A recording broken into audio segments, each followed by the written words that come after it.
Hello, and welcome to the May 5th edition of Success by Association Live.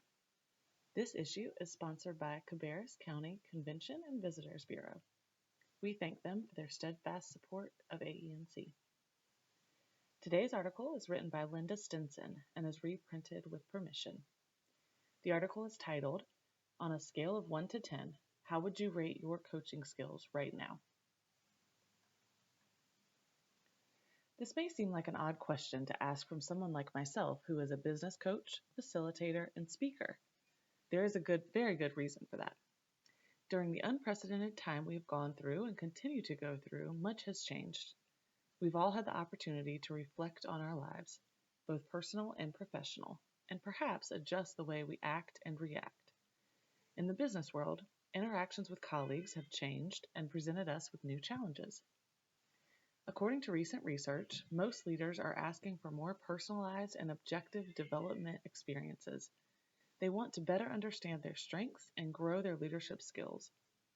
Coaching from external coaches, such as myself, internal coaching, including peer coaching, and coaching from their current manager are at the top of the list. Businesses, nonprofits, associations, etc., are all going through change and transformation and recognize that coaching strategies and culture are crucial. The giving and receiving of feedback is encouraged. What does that mean for you as a leader? Everyone is a coach in some way, shape, or form. Interaction with a coworker can be a coaching opportunity. So how can you improve your ability to be an effective coach? Let's look at several aspects of coaching and how you personally can improve that skill. What does coaching look like in the workplace? When I first studied coaching in the workplace, I learned that it is a conversation like no other. It is both an attitude and a behavior. It is as much about the approach as it is about the outcome. Ultimately, coaching is about helping individuals or teams achieve the best outcomes. At the beginning of my practice, I always felt pressure to yield great results from each coaching conversation. Over time, I've learned that while coaching can look different across different situations, the objective is always the same. It aims to help the other person or team achieve an outcome they can't achieve on their own at that time. Sometimes you don't get the satisfaction of knowing in the moment if your coaching has had an impact. But it's not about you. Good coaches create a relationship based on trust. It's about applying the right mix of interpersonal skills and influence to meet the other person's needs in the moment. It is the coach's role to engage in a conversation that addresses both the personal and practical needs of the other person. This helps to energize them toward achieving their goal and supports them through the ups and downs of that pursuit. Coaching moments are key. We have all had times when things were not going well or we are facing something we've never done before. These are situations where coaching can really help. Whether it's a formal coaching relationship or an informal, casual one, a coach can help to remedy a performance problem, prepare someone for a new assignment, empower the team, or challenge an individual or team to stretch their performance. Aside from those items mentioned above, leaders spend most of their coaching time setting people up for success, including providing feedback, being supportive, challenging thinking to stress test ideas, being non-directive, and helping team members perform at their best. So how can you do that? Tips to get really good at coaching. The International Coaching Federation outlines a core coaching competency model that addresses the key coaching standards which apply to any coach, peer coach, or leader as coach. Based on that, here are some tips and key actions to have an effective coaching conversation. 1. Check your coaching mindset. It turns out that mindset can be the most crucial of the coaching competencies for managers and leaders. There are two types of mindsets. Growth mindset recognizes that challenging situations and even failures present a tremendous opportunity to learn and to develop talents, skills, and intelligence. Fixed mindset associates challenges and failures with their innate ability to perform.